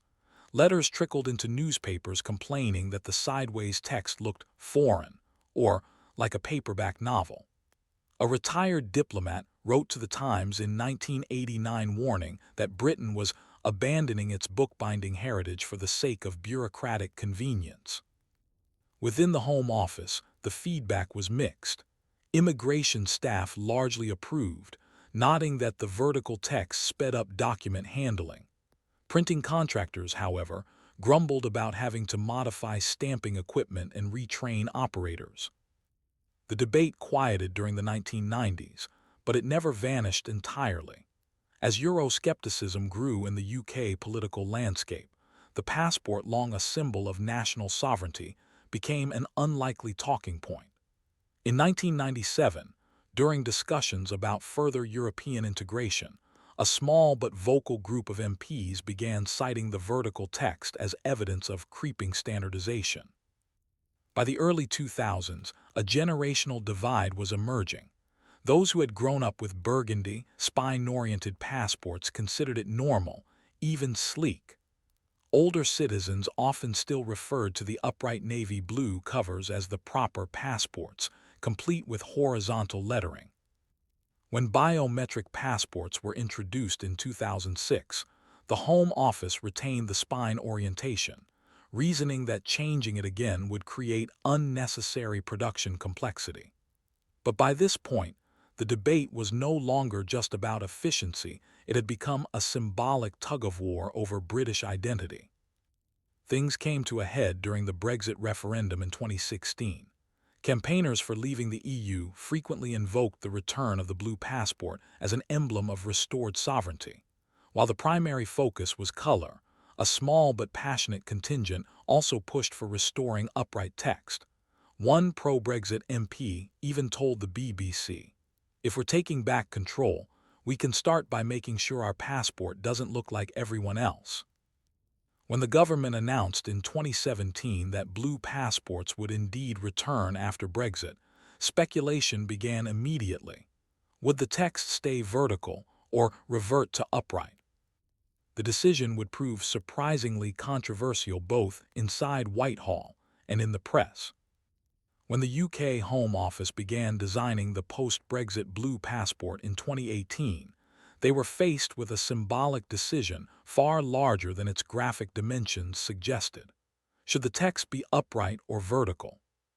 The passport color change had already generated headlines, with ministers touting it as a visible sign of Britain's restored independence. Public focus was on the deep navy cover reminiscent of the pre-1988 documents, but inside the design teams, the text orientation became a sticking point. Two factions emerged. The upright traditionalists, mostly older civil servants and heritage consultants, they argued that restoring upright text would fully reclaim the visual identity of the pre-EU passport. They pointed to archival examples from 1921 to 1988, where the country name sat in dignified horizontal lines beneath the royal coat of arms. "We're not just changing color," one senior advisor said. "We're correcting a historic drift." The vertical modernists. These were production specialists, border control officers, and some younger designers who had only ever known the vertical format. They stressed that spine orientation made sense in modern document handling systems, particularly in airports using automated passport control gates. Changing it would disrupt established workflows and require retooling in overseas embassies' printing units. The discussions grew surprisingly heated. Minutes from one internal design meeting later obtained by journalists through a Freedom of Information request recorded a remark from a frustrated Home Office official. "We are spending more time on which way the words should go than on the actual anti-forgery features." But politics intervened. In 2019, with Brexit still dominating the headlines, ministers realized that the text orientation could be framed as another symbolic return. Public polling suggested that while most citizens didn't care about the lettering's direction, those who did care leaned strongly toward upright. The decision was made. The new blue passports to be issued from March 2020 onward would feature upright text, reading horizontally across the cover for the first time in over 30 years. When the first examples were unveiled, reactions were swift and mixed. Heritage advocates celebrated the restoration of the classic layout. Some newspapers treated it as a light-hearted victory for traditionalists. Critics, however, dismissed it as cosmetic nostalgia, noting that the passports were still manufactured overseas and used biometric features introduced under EU regulations. At border checkpoints, the change caused mild irritation among some staff, who found the upright lettering less convenient for quick identification in vertical stacks. But automated e-gates, which scanned data rather than relying on human reading of the cover, made this mostly a non-issue. In the years since, the upright text has quietly re-established itself as the norm. Most travelers barely notice the difference unless they happen to have an old burgundy passport still valid until its expiration, in which case they may find themselves idly comparing the two orientations while in a departure lounge. The debate isn't entirely dead. Every few years, a column or online thread appears, either praising or mocking the change. But the passions that once flared over passport typography have mostly cooled. Still, the episode is a reminder of how even the smallest design details can become cultural touchpoint symbols that carry far more political weight than their millimeter measurements suggest. In the end, Britain's passport text war was less about legibility than about identity, tradition, and the way a nation chooses to present itself to the world. Because sometimes, in the theater of politics, the difference between upright and sideways is all in the eye of the holder. The 50-year disagreement over how long a cup of tea should steep in the British Navy. Tea entered the Royal Navy in the late 18th century as an occasional luxury, replacing rum or coffee in some situations, but it wasn't until the mid-19th century that it became a daily staple for sailors. By the early 20th century, tea was the unquestioned beverage of the fleet, brewed in giant urns in ship galleys and served several times a day. It sounds straightforward: boil water, add tea, serve. But as with so many things in the Navy, details mattered, and one detail above all sparked endless disagreement. How long should the tea be left to steep before serving? The Royal Navy's 1908 catering guidelines vaguely instructed cooks to let the tea draw sufficiently, without specifying a time. That ambiguity became a source of variation from ship to ship. Some cooks favored a quick infusion of 3 minutes for a lighter, brisker flavor. Others insisted on 10 minutes or more, producing a dark, almost syrupy brew that could stand up to condensed milk and sugar. During the Second World War, when tea was rationed, the Admiralty began issuing more detailed brewing instructions in an attempt to stretch supplies without sacrificing morale. The official recommendation in 1942 was 6 minutes, using 2 ounces of tea per gallon of water. This was seen as the middle way between too weak and too bitter. But sailors being sailors, not everyone followed the rule. On destroyers and corvettes, where watches were short and tea needed to be brewed quickly between duties, 4 minutes was more common.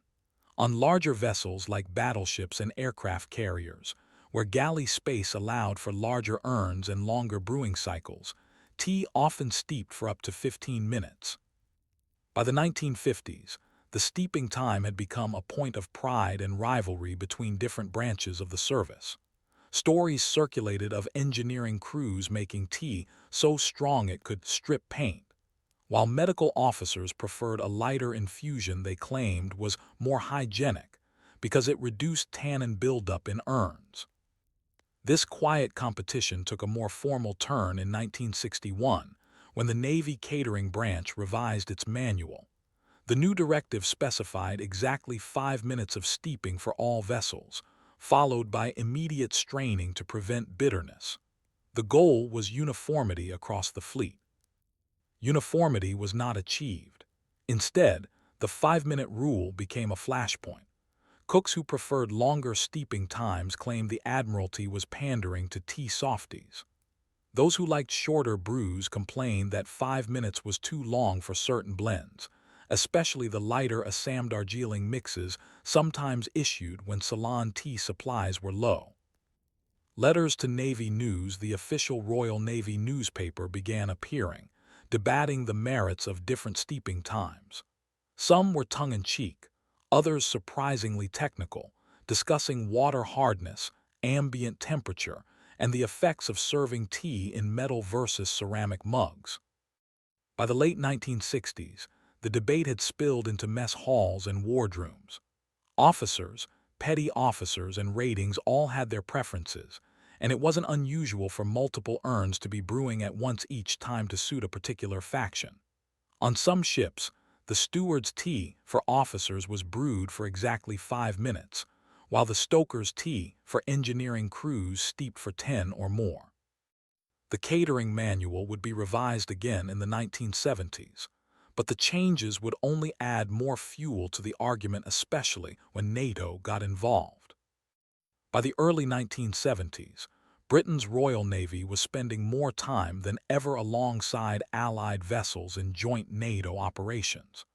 This meant that crews were regularly visiting each other's ships and tasting each other's tea. This cultural exchange had unexpected consequences. The Americans, whose navy favored coffee, often brewed tea by dipping a bag briefly in hot water, sometimes for less than a minute. Canadians leaned toward 3 minutes. The Dutch and Germans generally steeped their tea for 4 to 5 minutes, often with lemon instead of milk. The Royal Navy's 5-minute rule suddenly seemed to some like an odd midpoint in a wide spectrum. In 1974, during a NATO exercise in the North Sea, a Royal Navy catering officer recorded in his report that informal discussions over tea service revealed significant variation in brewing practices, and suggested the Admiralty consider revising its guidelines to reflect operational realities.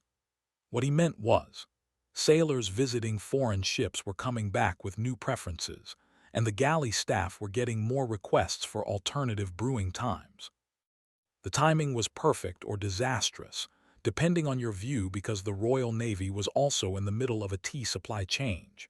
For decades, Ceylon tea had been the fleet's mainstay, but rising costs and fluctuating supply led the Ministry of Defense to contract a blended product combining Kenyan, Assam, and Ceylon leaves.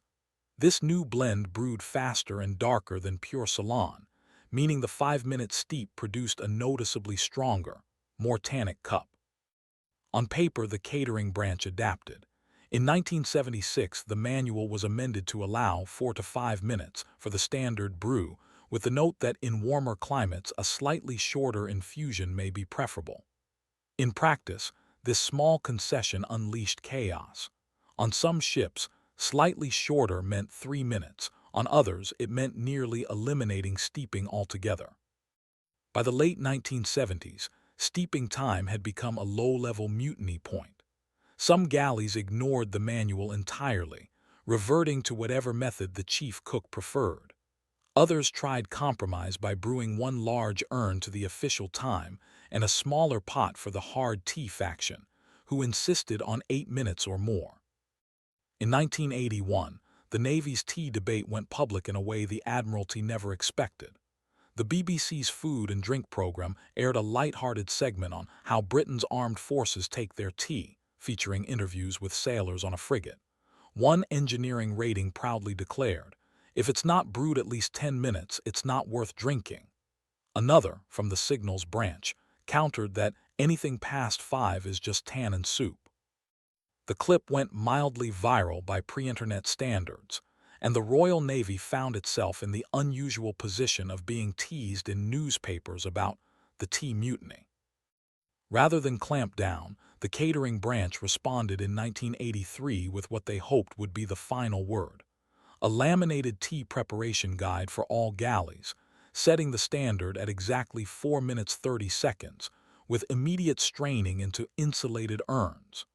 The guide cited scientific research into optimum flavor extraction.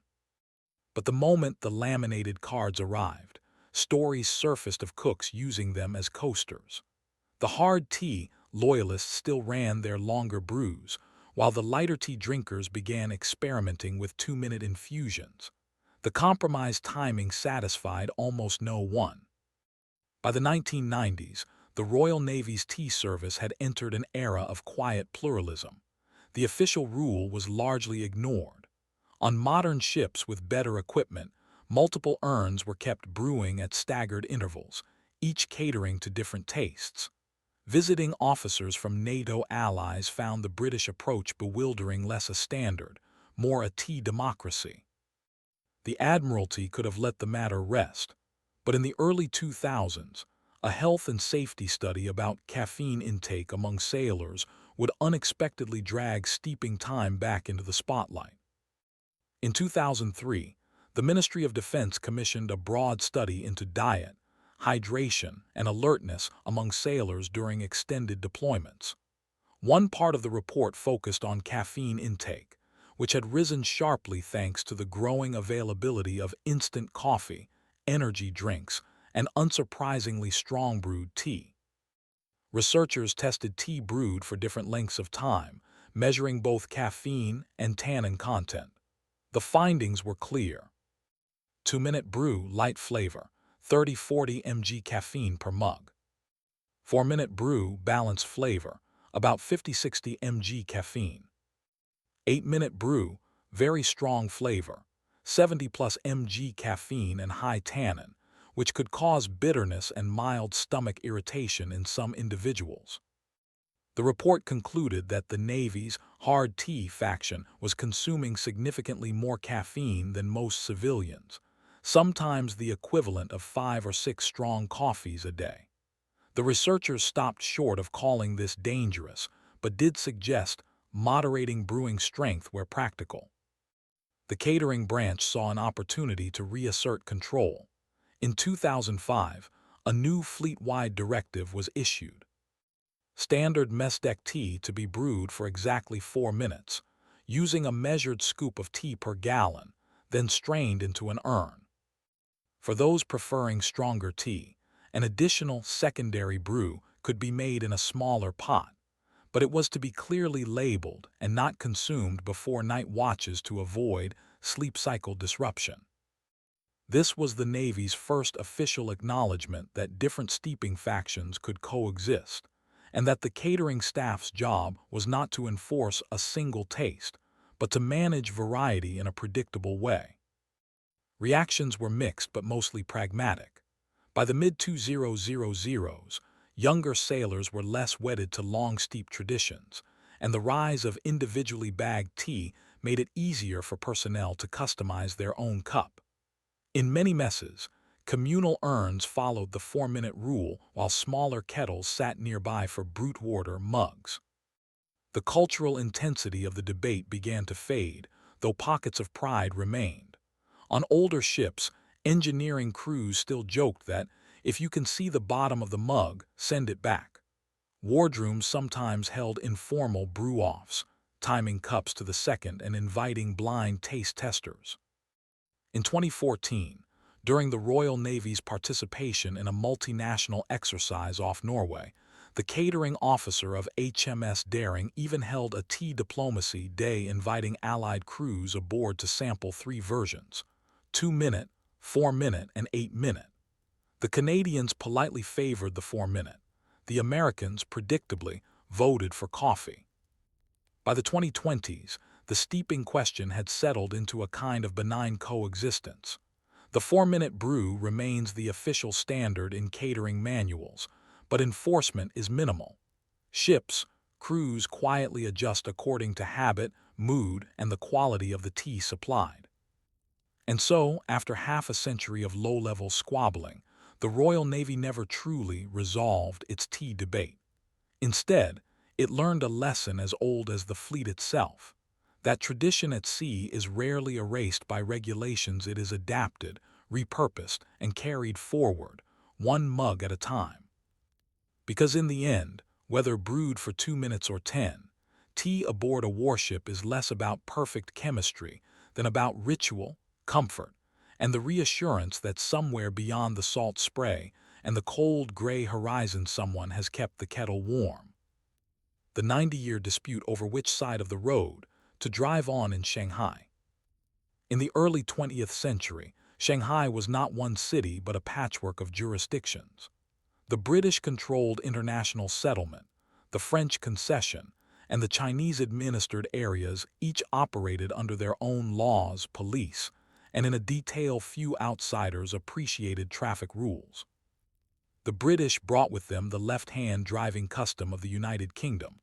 Within the international settlement, horse-drawn carriages, rickshaws, and the growing number of motor cars all kept to the left side of the road. The French concession, by contrast, followed the right-hand driving norms of France. In the Chinese-administered areas, rules were inconsistent, and in some districts largely ignored. At first, this was manageable. In the 1910s, Shanghai's traffic was still sparse enough that changes in road alignment between districts were negotiated in real time by drivers and rickshaw pullers. But as the 1920s brought more automobiles, buses, and lorries into the mix, the problem became harder to ignore. Crossing from the international settlement into the French concession meant switching sides of the road sometimes within the space of a single intersection. In theory, police officers were stationed at these crossover points to direct the flow. In practice, confusion reigned. Travel writers of the era described Shanghai's traffic as a daily display of quick reflexes and iron nerves. Accidents at jurisdictional boundaries became common, with frustrated motorists blaming the other side for not knowing how to drive properly. The situation might have stabilized had Shanghai's growth not exploded in the 1930s. With over 3 million residents, the city was one of Asia's largest ports and a hub for international trade. Trucks rumbled through the streets at all hours. Trams clattered along fixed routes that didn't always align neatly with the city's divided driving customs. The municipal councils of the international settlement and the French concession both recognized the problem, but they had different solutions. The British authorities argued that left-hand driving should be adopted citywide, citing its long history in the settlement and in other British territories like Hong Kong. The French insisted on right-hand driving, pointing out that most of mainland China, outside treaty ports, already drove on the right. The stalemate lasted because neither side could impose its will on the other. And then, in 1941, the situation changed abruptly not because of a local decision, but because of a world war. When Japanese forces occupied Shanghai's foreign concessions in December 1941, they brought their own traffic rule, left-hand driving, as in Japan. Overnight, large swathes of the city were ordered to follow the left-side system, sometimes without adequate signage. Confusion deepened, especially in districts where resistance groups or underground Chinese administrations quietly encouraged residents to keep to the right as a form of defiance.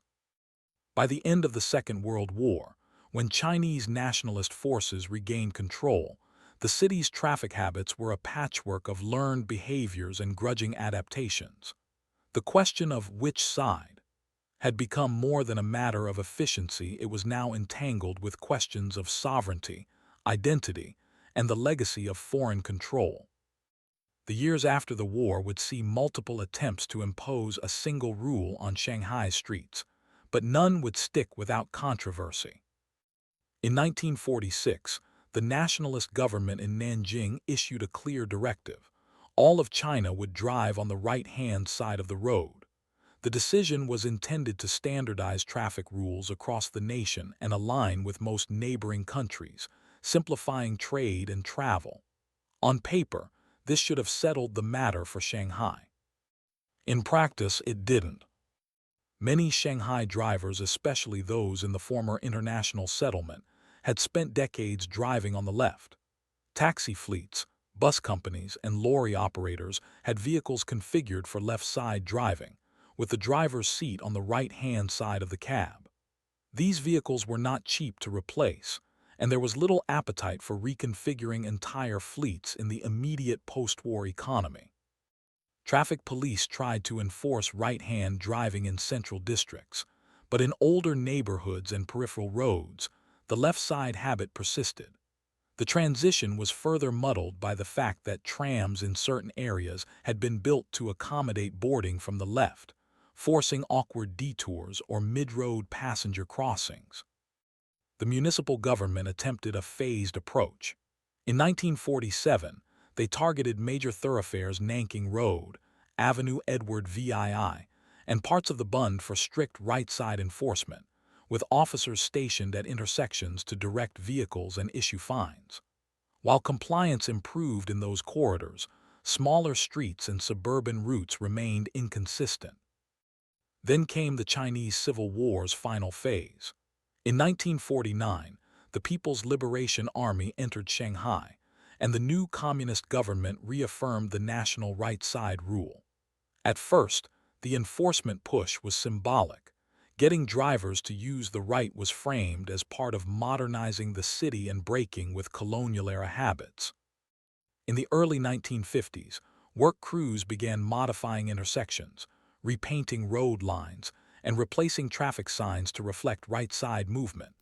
Tram lines were gradually reworked so that boarding platforms aligned with the new system.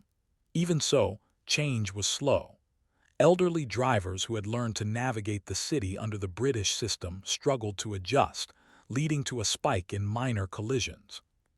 By the 1960s, most of central Shanghai had adapted to right-hand driving, but not all. Certain industrial zones, especially around the docks and shipyards, still operated on left-hand patterns for internal traffic, mainly because of old British and Japanese vehicles still in use. These zones became an oddity. Within a few square kilometers, trucks would legally drive on the left, only to merge into right-side lanes when exiting onto public roads. This lingering inconsistency was mostly tolerated until the early 1970s, when China began cautiously opening to more foreign visitors. Reports from international trade delegations noted that driving customs in Shanghai appear inconsistent, which embarrassed local authorities eager to present a modern, orderly city.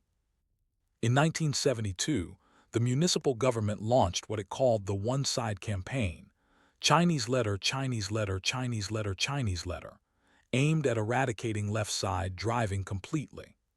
The campaign included retraining courses for drivers, the accelerated replacement of old vehicles, and fines for any motorist caught keeping to the left on public streets. The policy was largely effective in downtown Shanghai, but in some outlying industrial parks, private company fleets resisted. Their argument was simple. Their drivers were safer sticking to the left in enclosed compounds where traffic had followed that rule for decades, and where vehicle cabins were configured accordingly. The government tolerated this for a time until the 1980s, when China's economic reforms brought an influx of new vehicles, new roads, and a new wave of traffic chaos. And with that chaos came the last great flashpoint in Shanghai's side-of-the-road dispute. By the early 1980s, Shanghai was on the cusp of a transformation. Economic reforms were opening the city to foreign investment, new manufacturing zones were springing up, and imported vehicles were arriving in large numbers. Nearly all of these new cars and trucks were designed for right-hand traffic. On paper, the city had been a right-hand driving jurisdiction for decades. In reality, a few stubborn enclaves still clung to the left. These were mostly industrial compounds, docklands and factory complexes, places where fleets of aging British or Japanese-made lorries still rumbled along narrow internal roads. The drivers knew the routes by muscle memory, and switching sides seemed both costly and unnecessary. The Municipal Traffic Bureau saw things differently. They argued that inconsistent driving directions created danger at junction points where internal roads met the public network. Even a single wrong-side vehicle emerging onto a main road could cause confusion and accidents. In 1984, a high-profile collision at the entrance to the Yangshupu dockyards brought the issue into the headlines. A left-side lorry, exiting onto a newly widened right-hand thoroughfare, collided head-on with a delivery van. No one was killed, but photographs of the crumpled vehicles circulated in newspapers as a cautionary tale. This incident gave the authorities the political cover to act. In 1985, the Shanghai government issued an uncompromising directive. All driving within municipal limits, including private industrial zones, must conform to the right-hand standard. Compliance would be checked by inspection teams, and violators faced fines and, in some cases, the forced retirement of non-compliant vehicles. The policy sparked predictable grumbling in the holdout areas. Fleet managers argued that replacing old right-hand drive cabs would be expensive. Some lorry drivers claimed that switching sides on familiar internal roads felt unsafe. But this time, the government had the advantage of timing. Throughout the late 1980s, Shanghai's infrastructure was being rebuilt. New road layouts, signage, and signal systems were introduced, and many industrial zones were redeveloped to accommodate container transport. These changes provided a natural moment to redesign internal traffic patterns to match the citywide standard. By the early 1990s, the last known left-hand compound, an old textile factory in Pudong, converted to right-hand driving when its owners imported a new fleet of trucks from Germany. The switchover was quiet and, for most residents, unnoticed. After nearly 90 years of divided lanes, Shanghai was finally unified in its traffic direction.